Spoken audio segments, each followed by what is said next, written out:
Okay, Stephanie, we're going to go ahead and call to order. Matt Hausman, Daphne Maurer,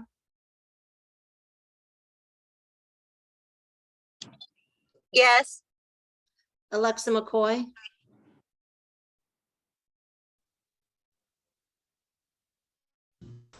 Sorry, I was muted. I'm present. Molly McClay, Here. Elaine Palencia, Here. Kyle Patterson, Here. Jane Sprandel, John Paul Joachim, Joe Omosagie, Yeah.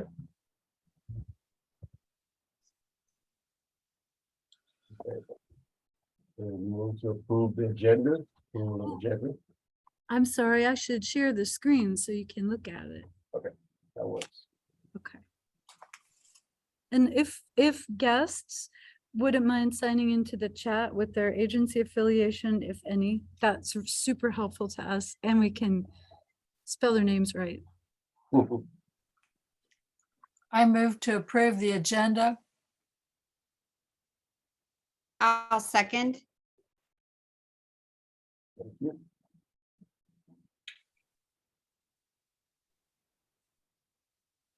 So, any citizen input or public participation right now? I need to do a roll call on the Oh, agenda. Just wanted to keep moving. Thanks. Alexa McCoy,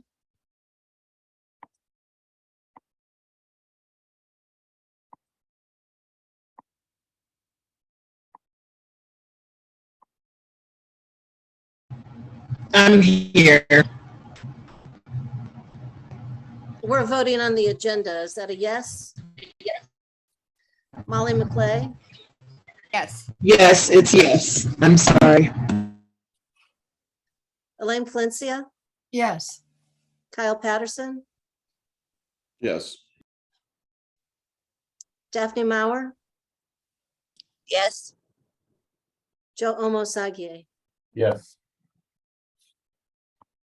Here comes Dr. Joachim. Okay, good.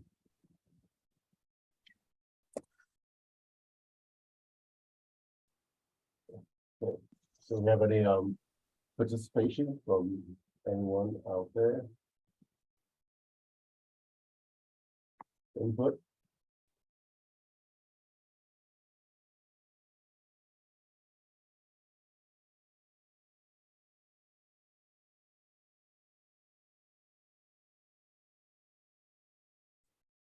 Okay, if there is no one, for citizen input or public participation, we'll just move ahead.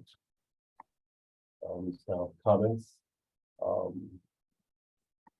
was talking to Lynn earlier today, watched a webinar with Russell Vandercliff and Frommer. And every time I work, I've been on the board now 5 years, 6 years, I can't remember. And there's a lot of trauma out there, primary, secondary. We live in a place where trauma is looked on as just something that should happen. If we can do better, we can do better. And I know the mental health board and mental health facilitators try to do better for our citizens. I think as a nation, we can do better than what we're offering right now. Just it made me think a lot about different traumas that when working with kids around Cunningham or working with students here at Parkland, how sometimes our students and our children are traumatized and it carries on if we don't find ways to treat them so that it feels very human. But that's my comment to say.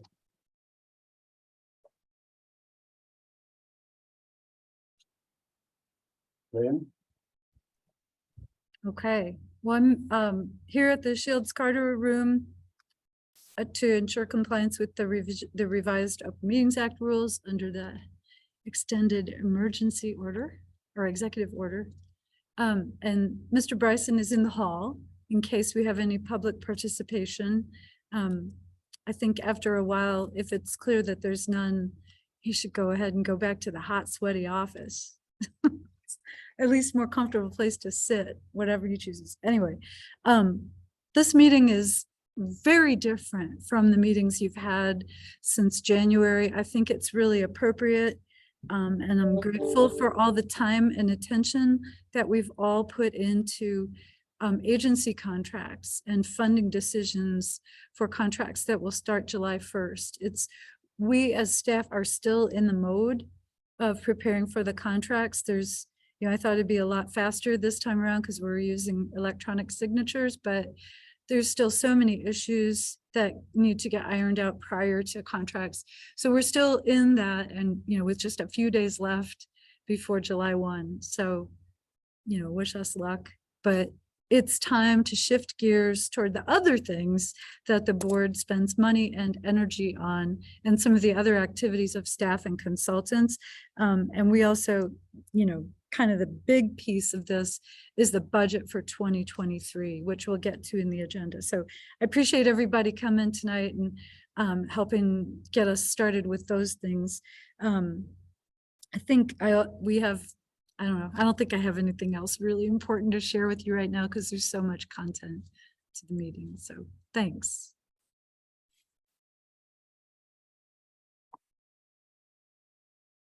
You ready for the minutes? Yes, where's the minutes? All right. Here we go. It's 2 different minutes. May 18 and 26. Or 25, sorry.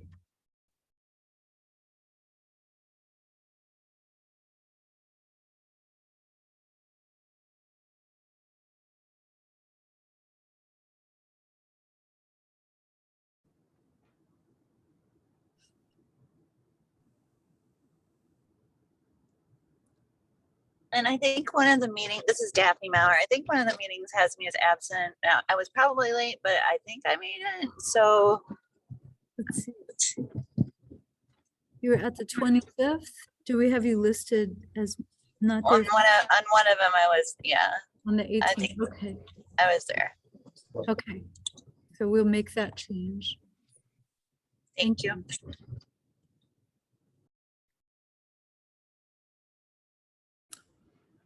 I'll move to approve the minutes from May 18th, 2022 study session and May 25th, 2022 board meeting minutes with the previously stipulated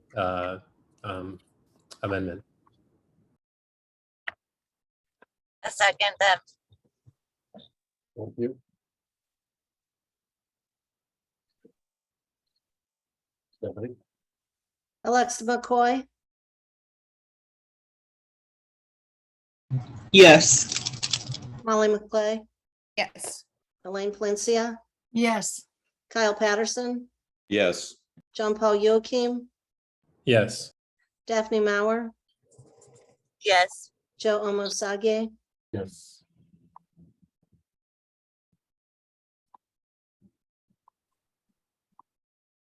Ready? Yep. Okay, here it is. I can barely remember the time when these were not roll call votes, when y'all were in person. It's gonna be weird when we do that again. Can Lynn, I was wondering, could you explain the new equipment that was purchased? We have, which, Do you have The $5,425, the $2,693. yeah, these are, and Chris is here also. We have some new computers. I think there are 2 computers in the $5,000 charge. That's for 2 that were scheduled to be replaced. And then another one that wasn't scheduled to be replaced, but needed to be. So we're in this moment of like transitioning from one company to another. And that didn't mean all the equipment needed to be replaced, but unfortunately, we've had some repairs. If I've got that wrong, maybe Chris can correct me. But I think that's what this is. We also have a printer, but that's not, we have a new printer, but that's not here. That was a different charge. And Thanks, Lynn. and if you want, I can look up I have the invoices on this computer. I could actually look them up if you want, but to my recollection, that's what happened with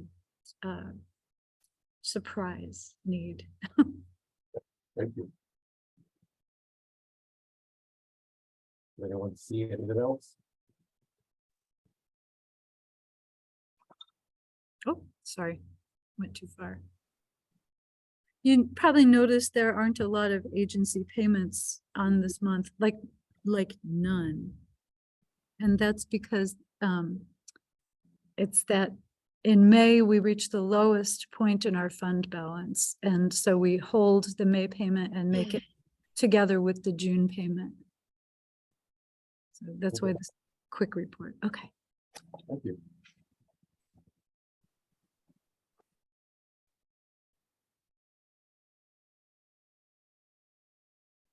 So, any comments, questions?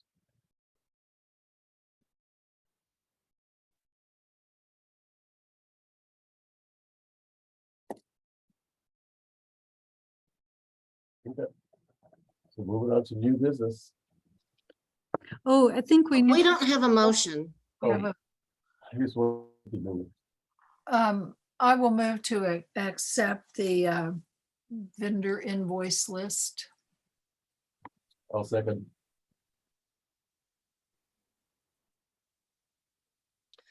Molly McLeay, Yes. Elaine Palencia, Yes, Kyle Patterson, Yes. John Paul Yoking, Yes. Daphne Maurer, Yes. Alexa McCoy, Yes. Joe Omosagie, Yes.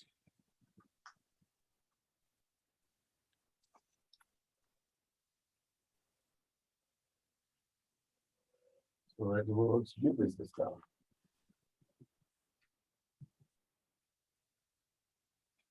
so this is election of officers, and Joe can't continue as president these are officers whose terms will start July 1. Joe can't continue as president because of the term limits in the bylaws. So we have to look for nomination of someone else to serve as president. But I'll show you the bylaws if that's helpful. There's no other. I nominate nominate who? John Paul. Oh, Okay, okay. well, I'll second that nomination. If it needs a second, I don't know if it does.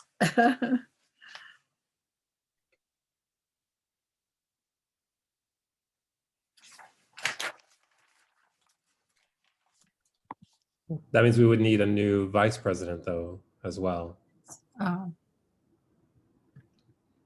If we just nominate a new president, we can be lazier, right? Or is my term limit over now, or? I think your term limit is, I think you could continue as vice president. I didn't check that, but I could.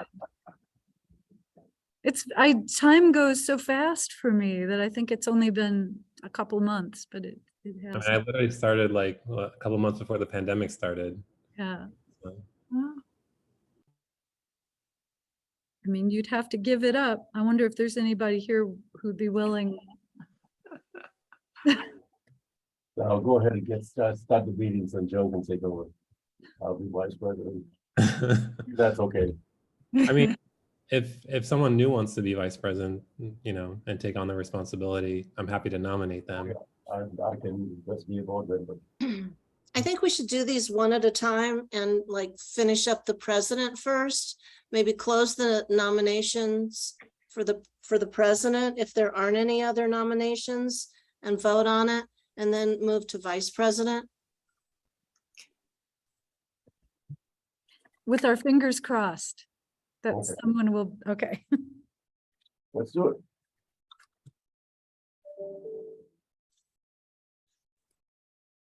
Can someone move to close the nominations? I move to close the nominations for president. I second. Okay.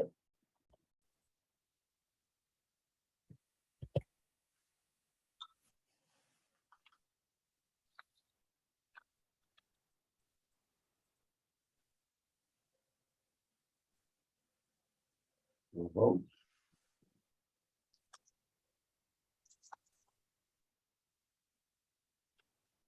So you're voting on John Paul Joachim as Mental Health Board President. Yes. Elaine Palencia, Yes. Kyle Patterson, Yes. John Paul Joachim, Yes. Daphne Maurer, Yes. Alexa McCoy, Yes. Molly McClay, Yes. Joe Omosagie. Yes. Well, thank you. I accept the nomination and I appreciate your support. I will try to lead us as wisely as possible. You will. All right, now we got the sticky business of vice president.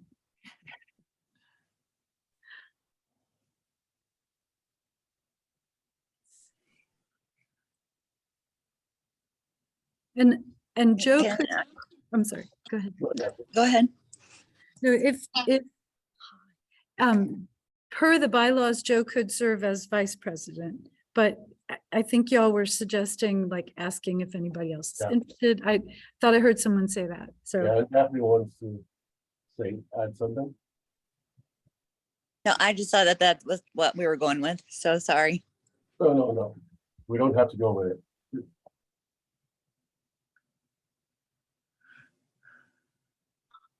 I mean, this is a democracy, so if anyone wants to take on the responsibility of being vice president, we'd be happy to nominate you. Just let me know.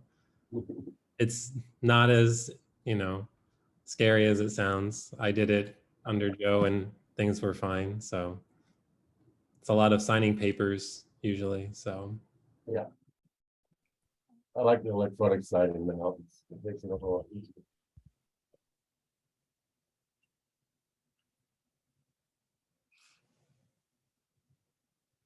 I'll do the vice president and then no one is, and then we'll go from there. So we can keep moving. I will nominate Joe Omosagie for Vice President, Champaign County Mental Health Board. And I'll second that nomination.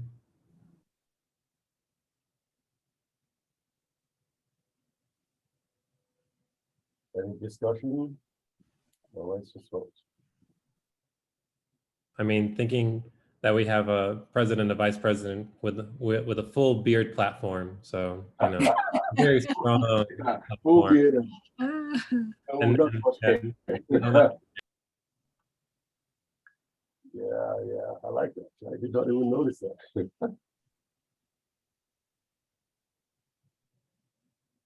Okay. So Stephanie? John Paul Joachim, Yes. Daphne Maurer, Yes. Alexa McCoy,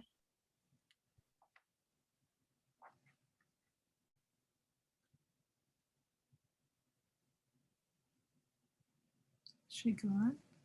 I don't know if she heard you or. I don't see. her. Alexa McCoy, I don't see her on the screen.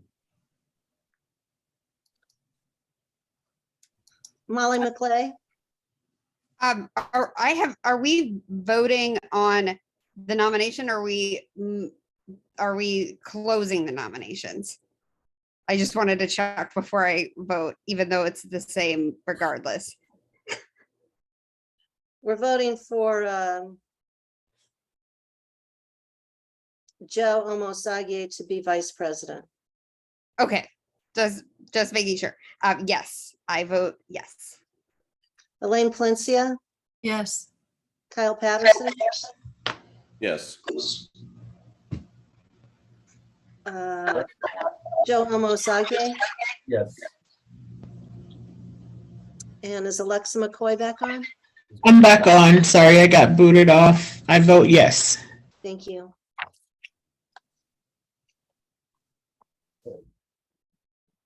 So, John takes over July. I said, John, go ahead. What's next? No, yours, he can't start till July 1. I know. My bad. It's a free for all right now.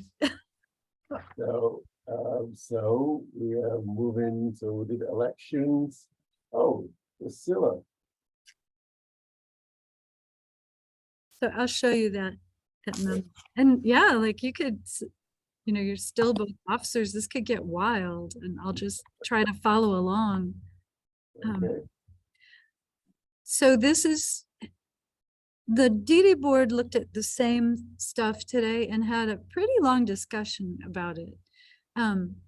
What I'm asking for is just a green light as to whether to move in this direction. I don't have, you could say we just need to wait for more information if you want, because I do not have an idea of exactly how much money is in the account, because we're still reconciling an account that was held by the property manager. They found some mistakes where we had been overcharged, and so it's all in our favor, and I'm willing to wait for that.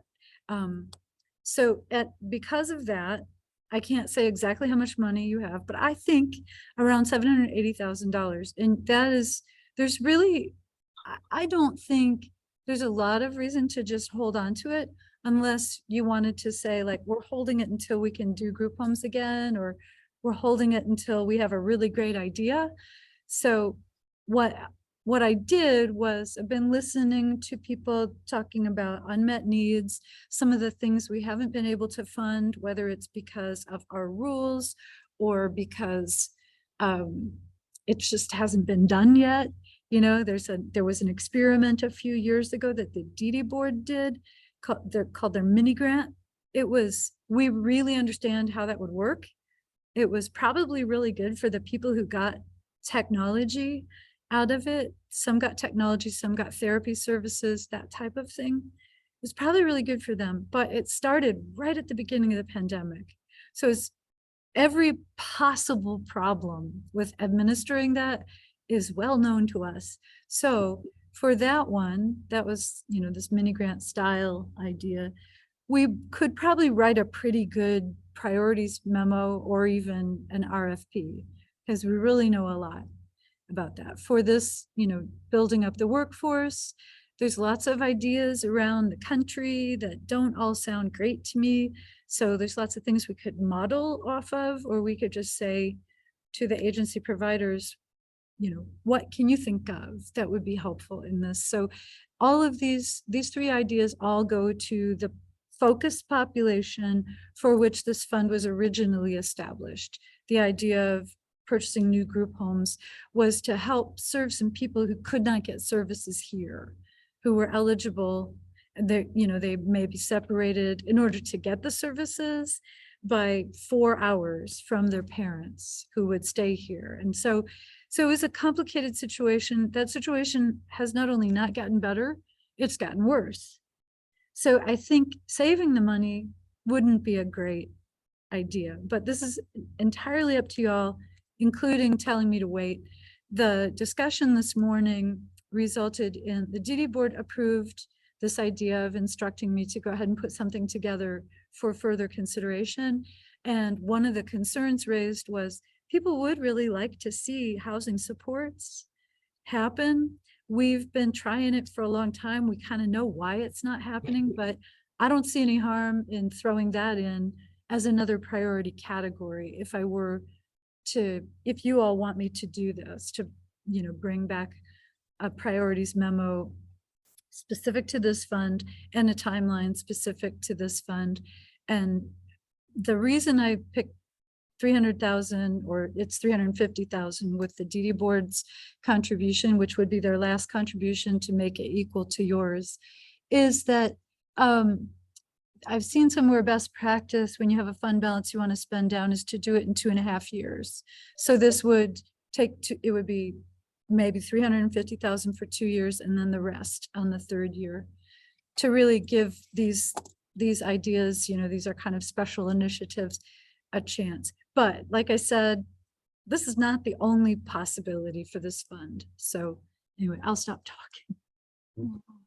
Actually, I had a question for you, Lynn. What would be a specific housing support kind of recommendation or like proposal I mean, we've tried a lot of stuff, and I think it would be, adding that here would be like saying to the eligible agencies in the area, if you have ideas, tell us.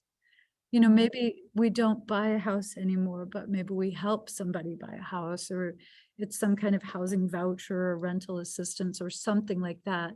All of the, like, that kind of stuff is a little bit outside of the statutory authorities. So it would be better to do it through an agency. This is the legal advice that follows, we have some very, the state's attorney and our other lawyer are, both interpret the statutes very narrowly. So, And then the mini grants, how labor intensive was that for staff when they did do that to go over all those applications? it was a lot. The harder part was buying the stuff for people, because we're a government entity. And so that just made it like a lot slower. And it was the pandemic. So we ran into, like, we would meet people in the community to get them the stuff, and it was a really difficult time for people to go out into the community. And then we ran into supply chain issues too, because some people were looking for, like, small modifications to their home to make it safer or more accessible. And, we couldn't get wood. So, like, some of these took over 2 years to complete. So I would say the application part, reviewing the requests, was easy compared to all that. And I don't know if it would be hard for an agency to do, because times are a little different now. But we brought barriers because we're a government unit. We have a credit card limit that was also a big barrier. I mean, it's a very small credit card limit. So for the mini grants, would you then recommend an agency fulfilling that for us? Okay. Yeah, that's consistent with the legal advice too. Yeah. All of it is like, do it through agencies, because they can be more flexible. And there are some agencies that also know exactly who's eligible and isn't getting anything. And those are the people the mini grant was focused on. So. Thanks. With the mini grants, you work on some like a rested provider for parents or caretakers, primary caretakers, and having someone say, hey, my partner and I need a weekend, or have had, we need a weekend away with a grant, find a rested worker, or is that be too difficult to do? Well, those are the people who are so hard to find right now. And there is other funding for those services. So we try to direct people, if that was the request, and I think we had a few requests like that. Instead of fulfilling the request, we helped people get to the right service provider instead. So we still felt, the best part of it was getting to meet people, honestly. Like, we met some incredible families and individuals through this. So I loved that part of it, but boy, the worst time ever to be trying to do it. Yeah. So also, some of the funding would be some like a Habitat for Humanity, providing ramps to homes that don't have ramps and things like that. I mean, maybe we should just include something like that, like some creative housing options. We still have to be careful about what is our statutory authority. Mhm. But one of the things I'm suggesting in the memo is that we intentionally waive certain requirements. If there's something we want and there's a provider who wants to do it, that, we couldn't waive all requirements, but maybe we could waive some. Mhm. I have a question. So what we're talking about is providing supports in the area that the DDB Yeah. covers. And so do we have any restrictions on how we can spend our mental health money in this scenario? Can we do this or This- not? Well, Yeah. this fund, all the money in this fund, what came from the mental health board's DD dollars and the DD board dollars. Yeah, I know that, but you know, our mandate is mental health. And so I just didn't know if we can go spend that for other things that you could argue contribute to mental health, but I just don't know where the limits are on that. I think your And mandate whether we have to includes- worry about that or not. your mandate does include developmental disabilities. So it's, I think, I mean, I can sure look into this, but Yeah, I think it is valid. okay. I just didn't want us to, you know, get across the line somewhere. I can sure look into that for you. I think yeah. that's a good concern to. Yeah, because we've, you know, looked at ways to a lot to support mental health within the DD population. Mhm. We've done a lot of that. And, you know, I just don't know how broadly or narrowly that would be interpreted with this money. And so I'm just bringing that up as something to think about. Okay. Yeah. And honestly, if that's a concern that could be raised at any point, if we really do want to start this other allocation process, Mhm. come up at any point, review of applications, development of priorities, even the final decisions. Yeah, okay. I think that maybe the reason I proposed this scenario is that this is what we know how to do. Yeah, yeah. So, I mean, it looks good to me. I just didn't want us to get down a road and then somebody say, oh, you can't do that with that money. You know? okay, Being old That's lady. all. Yeah. point taken. All right, I will be careful then. Any other questions or comments?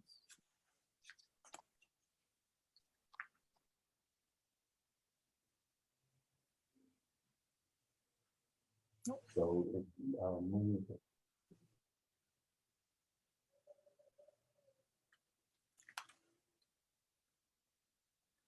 So do we want to move to motion then? All right, I'll motion to authorize the executive director and staff to develop a timeline and allocation criteria and funding priorities related to each of the support needs identified in the memo for consideration and approval by each board. I second that motion. Thank you. Stephanie? Daphne Maurer, Yes. Alexa McCoy,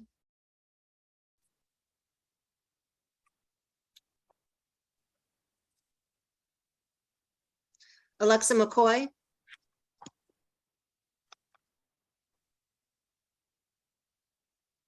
Molly McClay, Yes, can you hear me? Yeah. yeah, I can hear you. Molly McClay, Yes. Elaine Palencia, Yes. Kyle Patterson, Yes. John Paul Joachim, Yes. Joe Omosagie. Yes.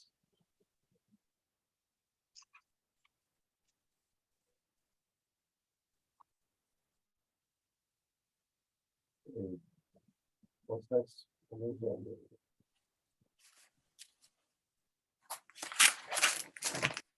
Okay. Here comes this. So this is a little something, I've been doing it for a while. I mention it sometime in my very occasional staff reports. I think there are 10 entities in this group. It's a committee that everybody in the group has a mandate to do a 3-year plan and to base it on a community health needs assessment that's done every 3 years. So they were done separately back in the day. And this group got together to just do one, to do it all together. It includes hospitals and United Ways and the mental health board in Vermilion County, and then this mental health board and DD board. To my knowledge, the only entities that haven't been paying a share of the coordinator's salary are us and the Vermilion Mental Health Board.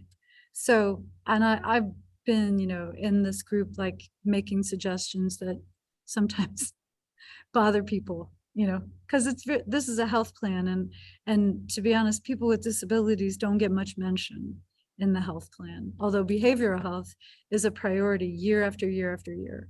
So they have a strong interest in behavioral health, but not a lot of information about what happens to people with mental illness in the system. And they don't get a lot of feedback from them. So, you know, we're kind of there to speak for those people. And we have never like just used that health plan as our 3-year plan or that needs assessment as ours. We continue to do our own. But this last year, we got a lot of help from the coordinator. She helped us establish our surveys and focus groups and gave us a lot of really good advice and good information. So now, and then she resigned for a better paying job. So now the group is looking to hire somebody for the next 3 years. And they've asked all the members, including us and the Vermillion Mental Health Board, to make a contribution. So my proposal here is to, between the two boards, contribute $5,000 each year, which is equal to what the United Way and Public Health contribute. So the cost to the Mental Health Board after the DD Board's contribution would be this. They did approve this amount this morning. So this is what I'm proposing to do. It's for us to continue participating in the committee and then also to start helping to pay for the coordinator. So. And Any discussion? I'm sorry, and I attached the last Yeah. time, the old MOU and then the new job description for the health plan coordinator. Okay. Any questions or discussion?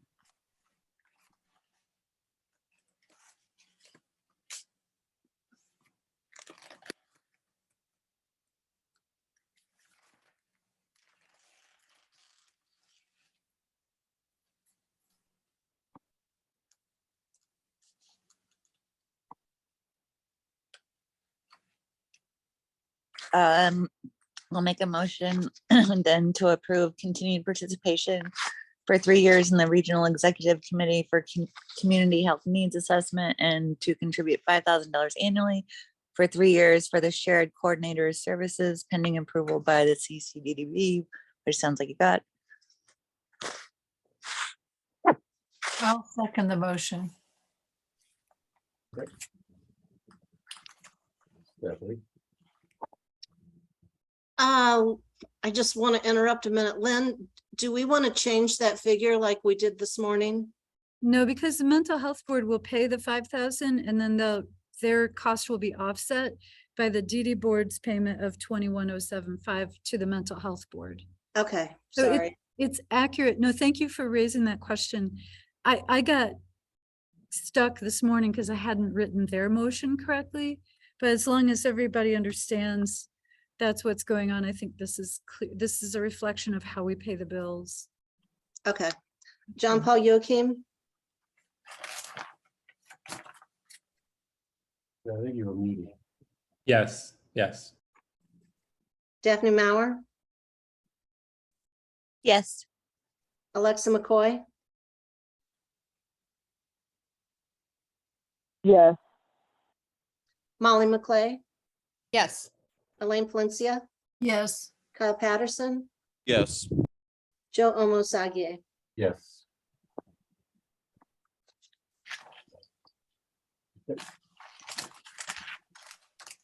Ready for the next thing on the shopping list?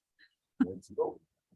So these are, each of these is relatively low cost, but worthy of, discussion and input, any changes you might be interested in. We got feedback about the pilot phase, which went from essentially December through June of this year, or maybe up to June.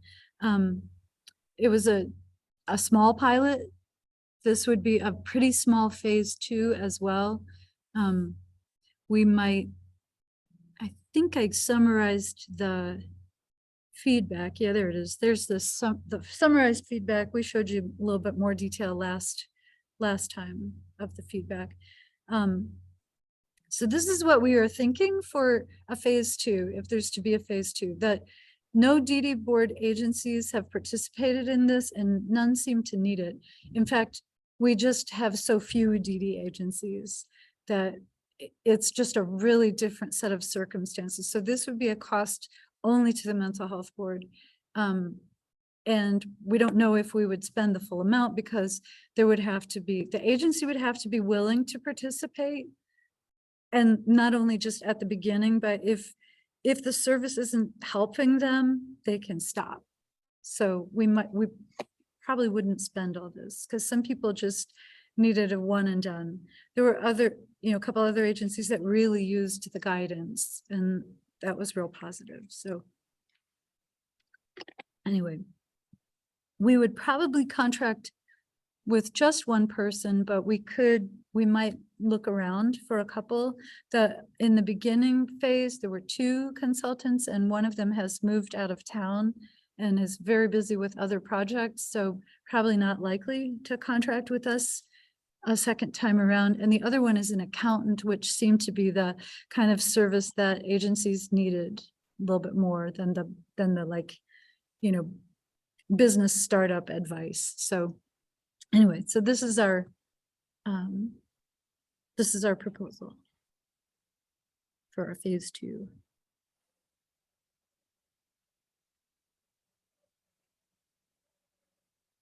Any clarification from any board members? Or questions, comments? I have a couple of questions. I think this is a very important program, especially after learning a little bit more about some of those, the financial coaching needs. I was wondering if there are, how many agencies have already expressed interest, and if any of those are agencies that were in the pilot that would be continuing in some way, or if those would be new agencies would be signing on. I think we would start by asking folks if they're interested. I think of the 4 that received the support already, 1 might want to continue the support, and I think we'd certainly be open to that. We have a, kind of a sense of people that we'd like to see get the support. So, we probably want to look at if it's a small organization that can't afford to do this otherwise, that would make them a really high priority to the staff, at least. If it's a newish organization that just hasn't had the experience yet, they would also be priority. But the main thing is they would have to be interested. So we need to find out first who's interested. And I wouldn't have any problem with people doing it a second time if they wanted to. Unless you think that we should not. And we might have to come back to you and say, oh my goodness, there's so much interest. We got this wrong. Just, a lot of what we found is, people are so busy that even the offer of help doesn't land with everybody. Yeah, you think it does, but. Yeah, as mental health providers, we don't like asking for help. Yeah. Well, that's true too. Maybe that's That's part of the issue. And I think really we have to just keep it open for people who, I think lots of agencies, especially the small boutique agencies, could use some of this assistance. well, and this is, I'm sorry if my answer is pretty weak, but it's one of the reasons that we didn't limit the number of agencies is that, some of them got what they needed after just 1 meeting or 2 meetings. And so it's possible that we would just have this consultant work with a bunch of agencies throughout the year and then maybe give us more advice about what people could really use in the long term.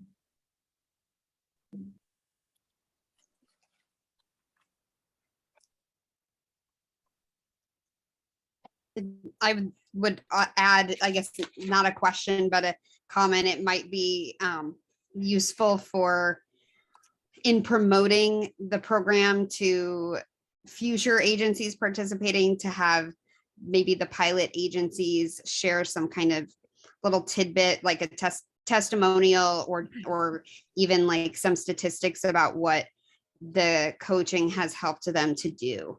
Okay.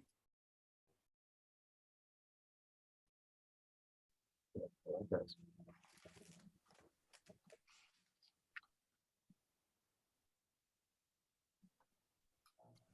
Any other questions or comments about it?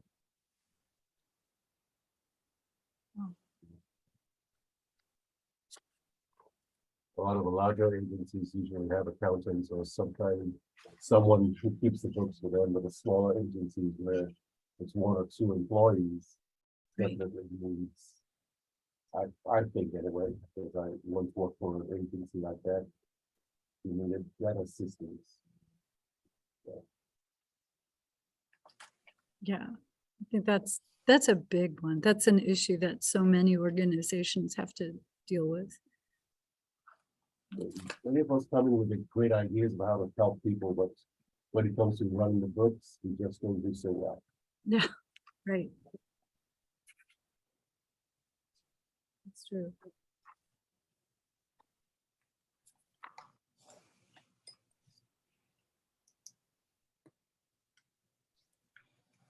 If there are no other comments, we could make a motion to move to make a motion. I'll move to motion to authorize the executive director to negotiate independent consultant contracts with the total cost not exceeding $6,000 for financial management coaching supports as presented in this memorandum. I will second that motion. Stephanie? Elaine Palencia, Yes. Kyle Patterson, Yes. John Paul Joachim, Yes. Daphne Maurer, Yes. Alexa McCoy, Yes. Molly McClay, Yes. Joe Omosage. Yes. All right, here comes another one.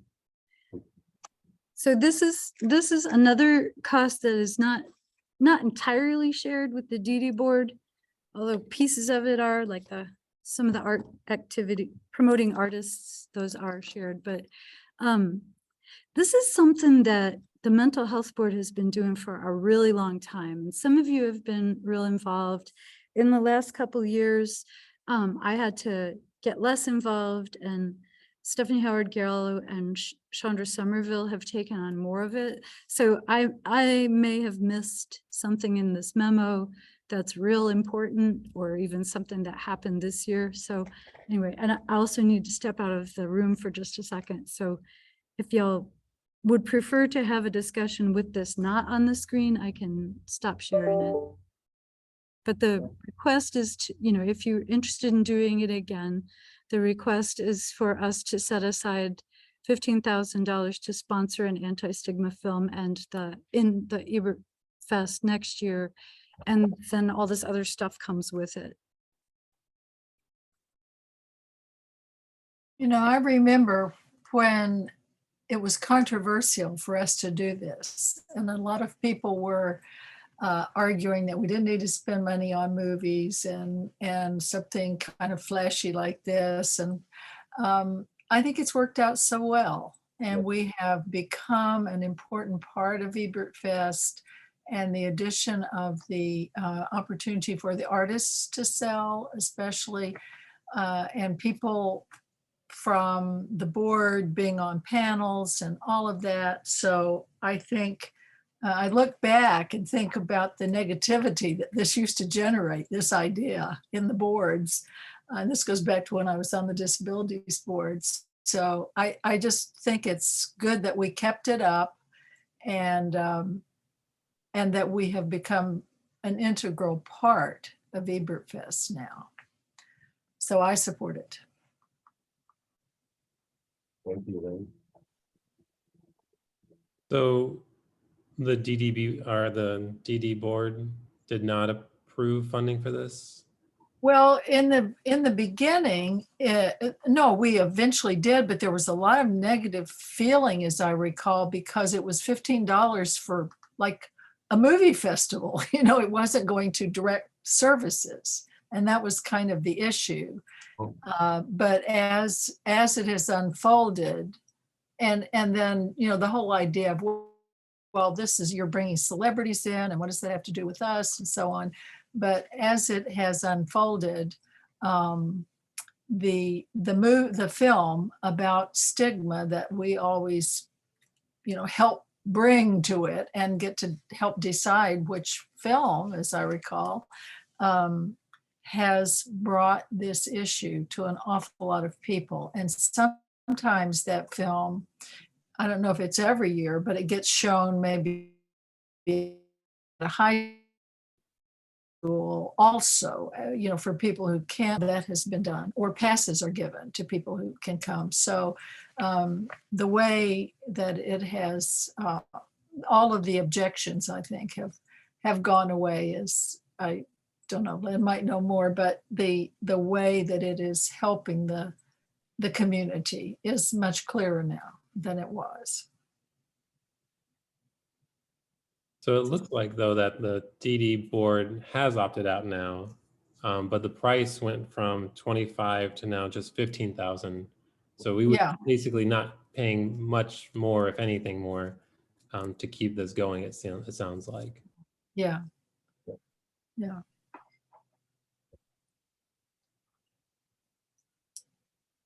I mean, I know when I first got on the board, I mean, it was controversial then, and I always wondered why it was so controversial.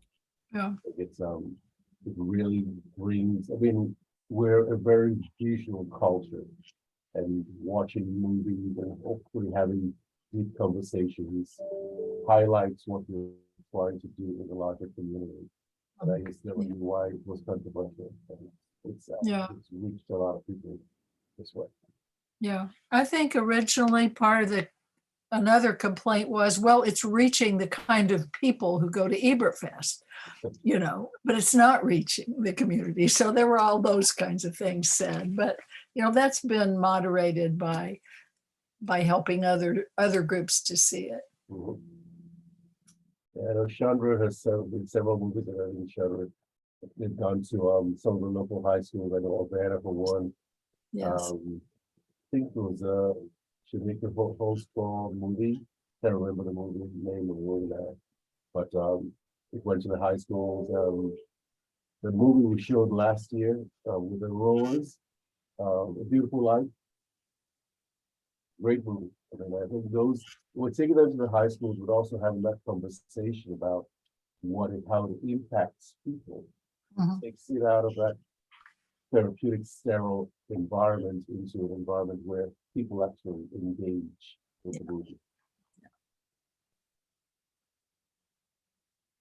So any other questions or comments? So we'll move to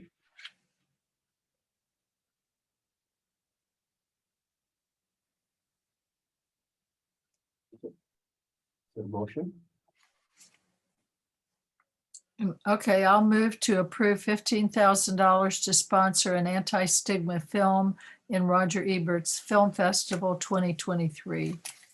Second. Thanks, Barb. Stephanie? Kyle Patterson, Yes. John Paul Joachim, Yes. Daphne Maurer, Yes. Alexa McCoy, yes, Molly McClay, Yes. Elaine Palencia, Yes. Joe Omosage. Yes.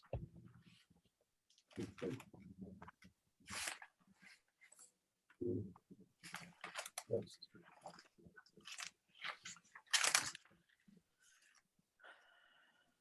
Ready for the big one, Joe? Bring it.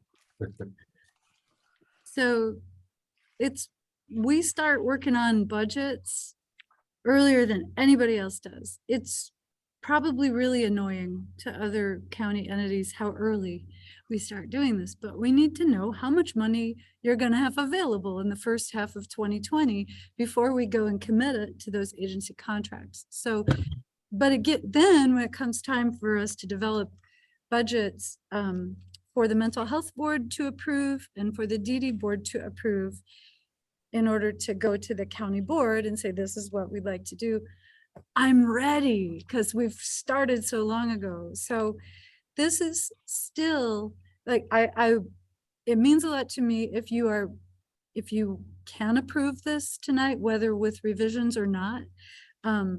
because the next thing I'm gonna do is meet with I'm gonna submit county documents by July 1st, and then I'm gonna meet with them, I think it's July 8 or 11, to discuss. And at that point, they'll give me some information that will probably change this, but it's nice for me to enter that discussion with the confidence that this has already been approved by the Mental Health Board. It just means that I might have to come back to you in September and say, well, I didn't have the right costs for health insurance information for our staff, or here's the good one.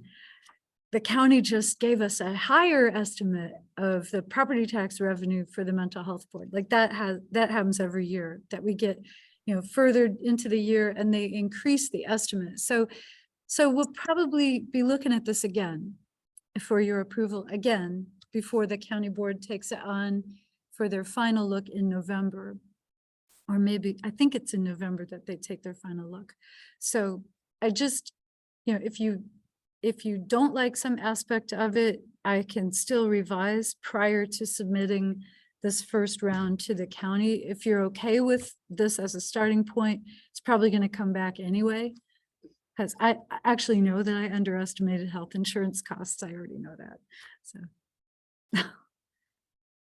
anyway, so these are, the decision memo gives you some highlights, and then the budgets that I'm asking for approval for are the first 2 pages of the attachments. This is the mental health board budget. There's also, this is real important, the county has a new system. So all these code numbers are different from what they used to be. And some of them are the same. So we're going to be combining lines that used to be presented to you separately. I kept everything separate so that you can, so you can compare with previous years. So I'm asking for approval of this scenario, and then also of this potential Scylla scenario, which borrows 300,000 from the fund balance in order to do some allocations.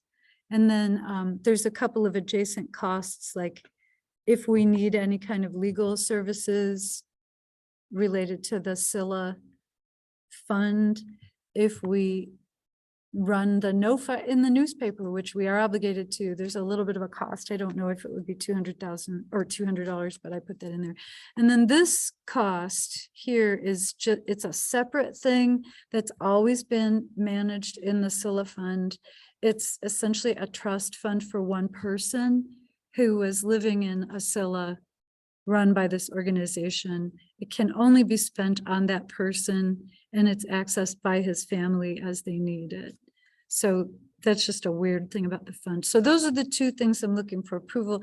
Everything else is background information, including the proposed DD board budget, which they approved this morning. But some of the background information, because I keep adding years to it, it's getting harder and harder to read, which I apologize, but I don't know, historical data might be really important to you. So I've left it in there. You can see every once in a while, there's a thing that happens only once, and I could explain each of those to you if you're interested. And then there's more historical, just a comparison of this year's budget to next year. And then there's a narrative.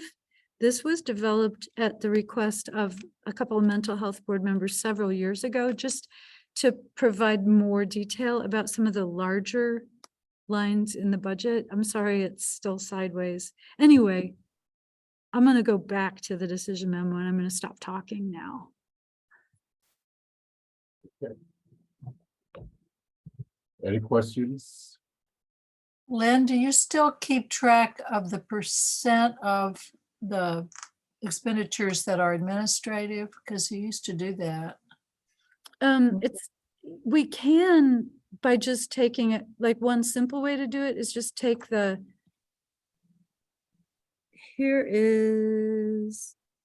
is the agency contracts right here. So a simple way to do that is just subtract that and call everything else administrative. But among our administrative costs are some things that we consider to be program supports, like the U of I evaluation capacity project, quite a bit of Chandra's time, all of the trainings that Kim Bowdry puts together that are done each month. So I can't easily do that calculation, but I can do it. Well, I just remember that you used to because you were trying to, or somebody used to, because you were trying to keep below a certain percentage. Yeah, Remember and I that? think and I got, we had an organizational assessment back when I first started this job. You probably remember this. And they told me that if we look at our true administrative costs are running about 5 to 6% of the total budget, which is, they told me that's dangerously low, but we never really right-sized that, Okay. I just wondered how that was going. Okay, sounds good. all in how you define the costs, Yeah. So maybe it's fair just to say the amount that we put into the agency allocations, and then all the other Yeah. stuff counted as administrative, but yeah, we got a little warning during that assessment. I know you remember that, you were there. Yeah, okay.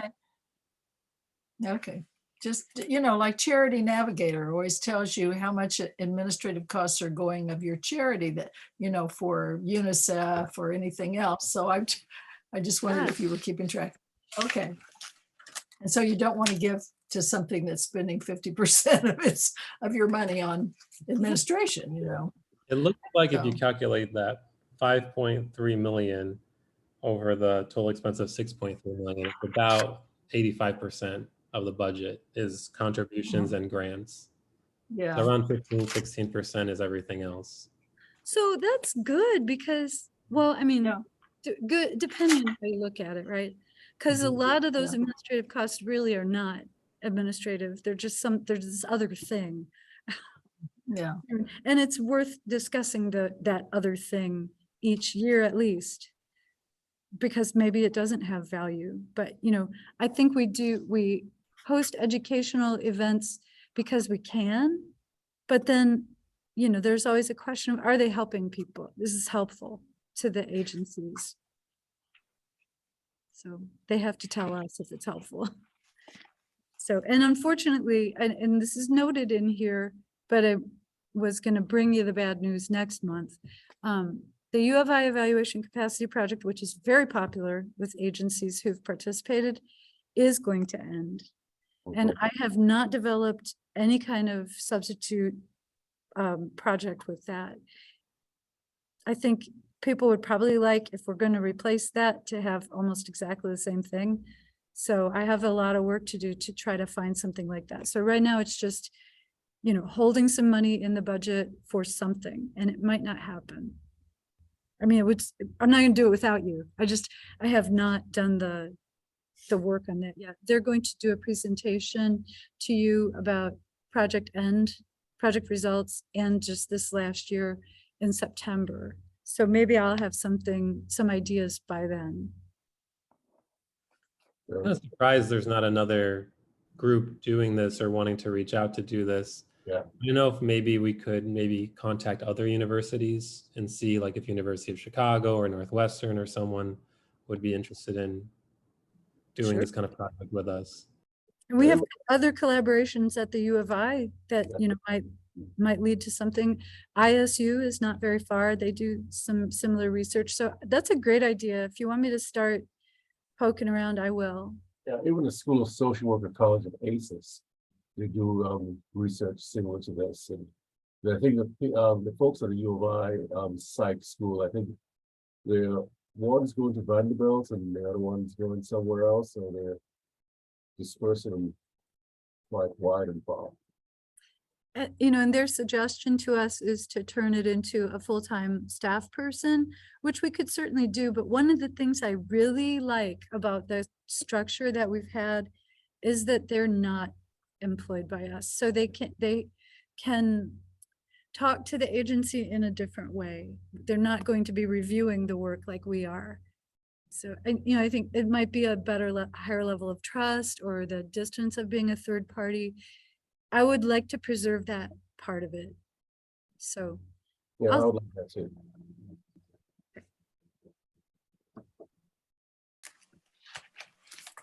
kind of the Yeah, but- difference between being a parent versus an advisor. You know, Yeah, you're this- willing to tell your advisor or therapist anything, but a parent you may not be willing to tell as many things about because of the ramifications or the way they perceive you. So And those two boys are so. We have had many discussions with them over the 7-year period about like I might say, I want you to do this. And then they'll say, no, we're not going to do that because it will make the agencies feel like we're working for you. And I'm like, okay, that's right.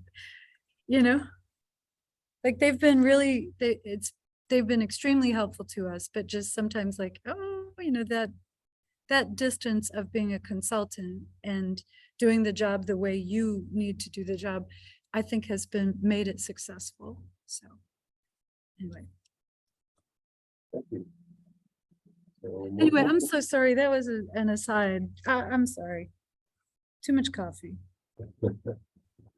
The motion,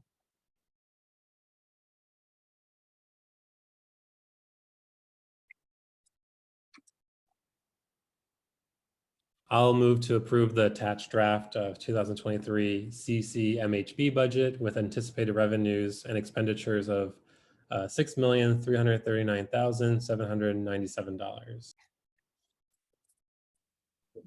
Stephanie, A second the motion. thank you.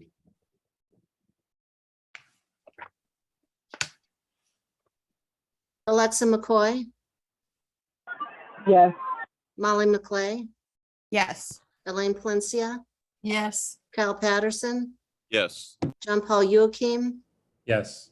Daphne Maurer, Yes. Joe Omosagie, Yes.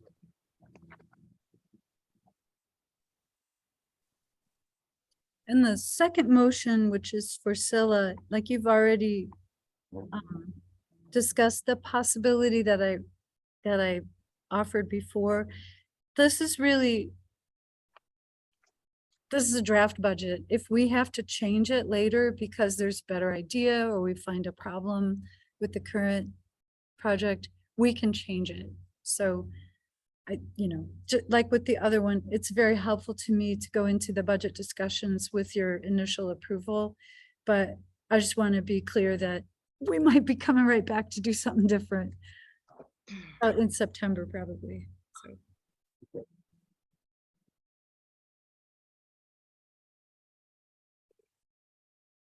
I'll move to approve the attached draft of the 2023 Scylla Fund budget with anticipated revenues and expenditures of $350,100. Use of this fund is consistent with the terms of intergovernmental agreement between the CCDDB and CCMHB, with full approval is contingent on CCDDB action. The motion.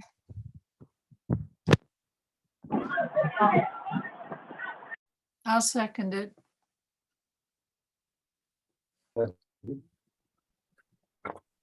Molly McClay, Yes.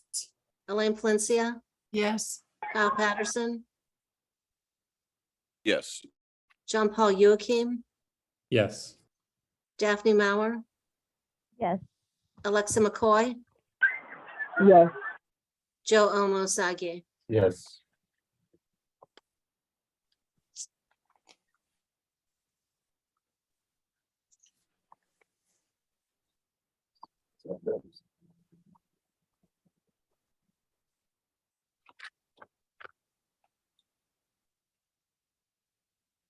So I think you've done taken all the actions that are requested, and everything else is discussion.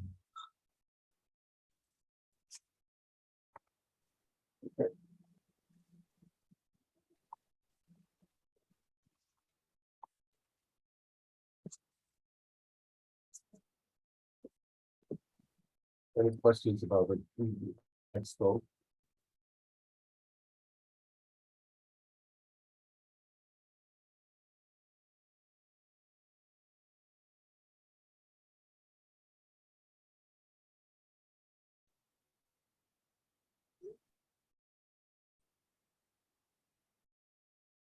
Hey, Joe, Yes.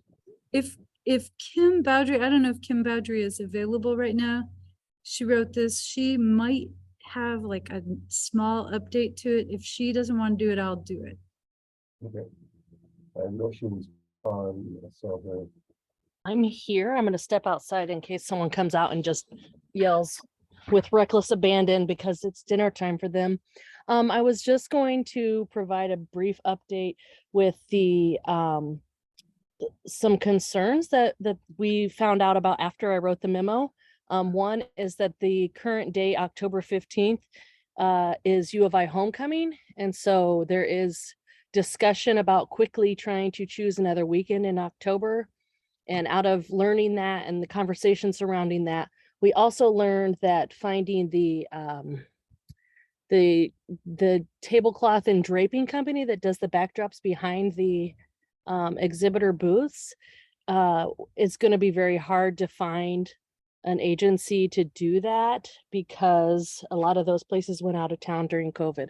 So we will probably be bringing you even more updates in the next couple of months related to the expo and possibly the fate of the 2022 event. Thank you. You're welcome.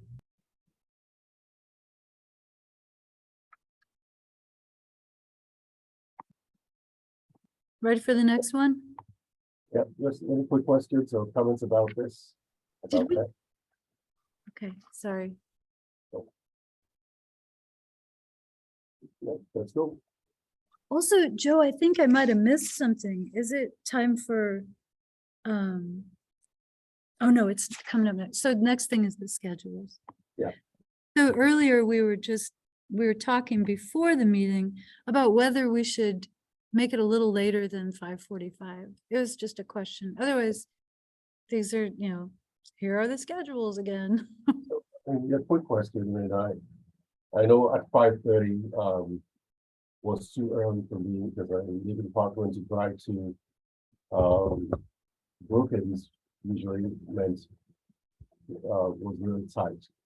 I just usually stay in my office now so that I'm just here and I'll do a meeting before I go home. But it's 5:45 a good time for anyone.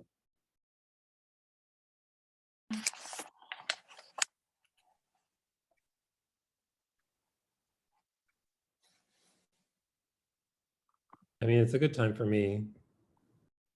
It's okay for me. Well, then we'll just leave it. Okay, that's it. Y'all are okay with, we just don't bring that up very often, but, if you wanted to move it around anytime on Wednesday evening, nothing else is going on over here on Wednesday evenings. Okay. I Right. probably just cursed it by saying that. I mean, I know other people, have kids and they got to pick them up from like daycare and school and things like that. So if another time is needed, let us know Mhm. so we can discuss it.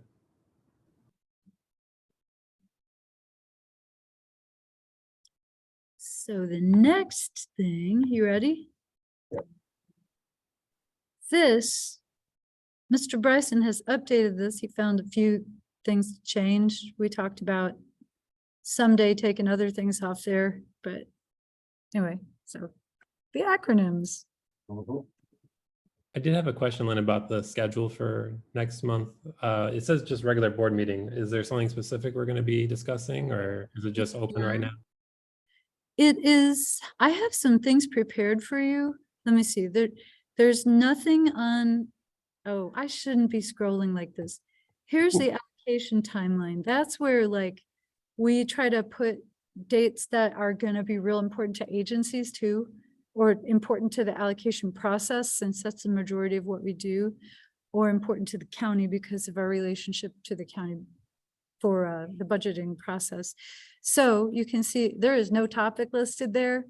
I have some things for y'all, and we have often just not had a meeting in August, but we could cancel July and do a meeting in August instead. Let me see, what do we got? Oh, we didn't schedule one for August. Oops. So no, there are some things, what did I do? I created a document called Setting the Stage for PY24. So it's like to just kind of review quickly the priorities and the 3-year plan. And it also has a review of the application itself, because I've asked some agencies for ideas on how we can make the application system better, easier to use. So it also has like a draft of one of those forms with some revisions. I don't know, I don't really have much else planned, except if I could get something together related to the Scylla project. It's, July's gonna come fast, but so if y'all would like to not have the July meeting, one other thing we should do in January and July, but we got a little off schedule already, is the review of closed session minutes. And I think in July 20th, we won't have enough people who can review those minutes. So we'd have to put it in September anyway. Is that where you were headed with it? Like, should we? No, I was just curious if you had a topic or things to discuss already planned out. Even if we have just a few things, I think a short meeting is totally fine. Okay. And we could, it's possible there'll be updates on a lot of the things we've talked about today. Thank you. Any questions about the acronyms and the dates?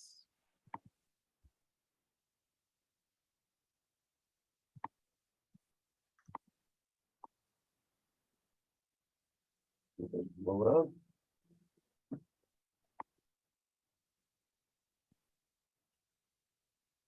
Okay, so now it's time for agency input. I got ahead of us.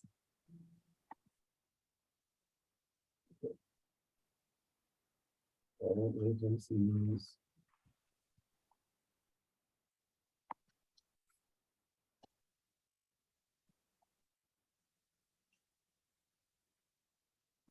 Announcement, if I could. This coming Saturday, if anybody is going to be around town at Hessel Park from 1 to 4 p.m. Dr. Christopher Storr, who was on our board for many years and part of the GROW organization, we are having his retirement party at the main pavilion. So if you guys are going to be out and about, please stop by and wish him well from ours, but he'll still be definitely very active in every other aspect of what Chris does. He kind of catches himself coming and going quite a bit, but he will definitely be missed in the GROW organization. Thanks. That's great.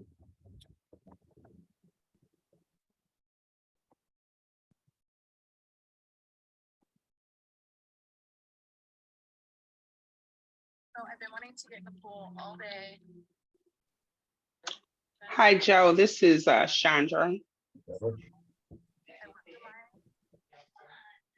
Can you hear me? Yeah. Okay. So Community Choices, and they have a self-advocate group where they are doing trainings for people and organizations on how to work with individuals living with disabilities. And what I met with them, and they asked for my feedback because they wanted to provide trainings for the funded organizations. And so I outlined all of that in my staff report. But shout out to Hannah Sheets and Becca Obachowski for getting self-advocates ready to provide that training for organizations on how to work with people living with disabilities. And it will be considered a required training if people choose to use that as a part of their reporting or one of their elements of CLC training. So I wanted to let you all know about that update.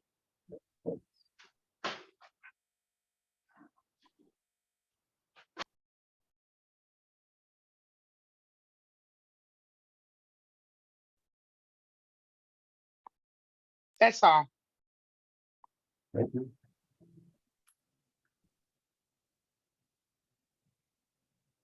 Any other reports?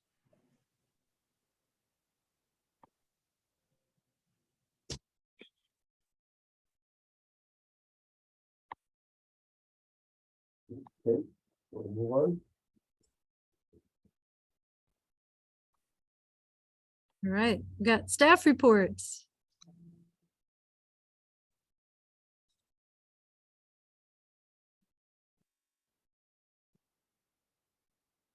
And I just want to point out that my staff report has pictures. And it's only good news.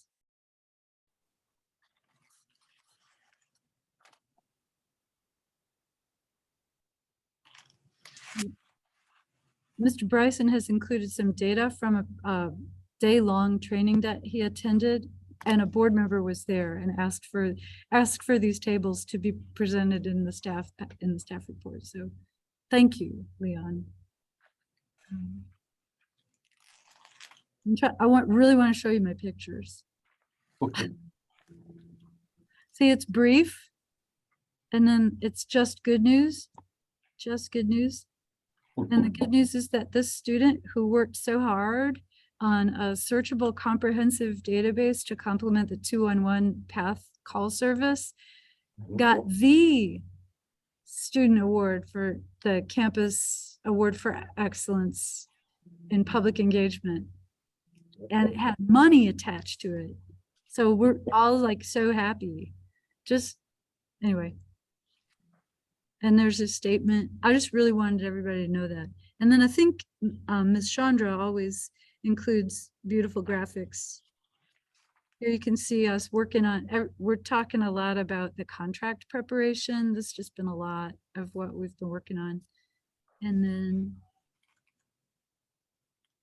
trainings, suggested trainings, and nope, no charts from Chandra, so I win because I put in the pictures. Okay. So then here's you ready do you want to talk about staff reports at all?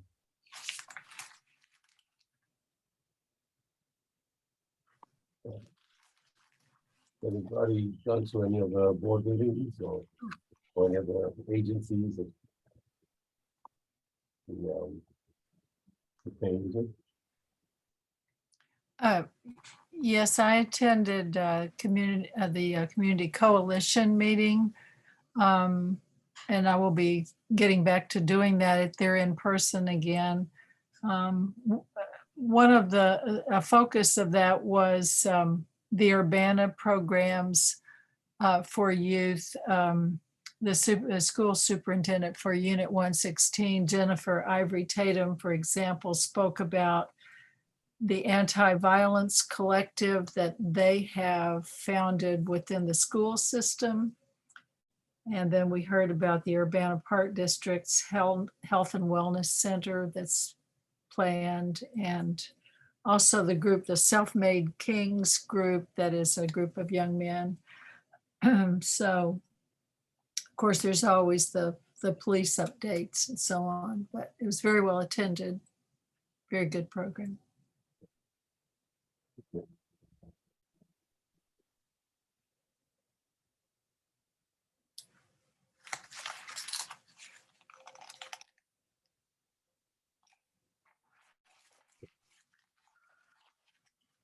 Is there no other reports? Yes. That's the last thing on the agenda.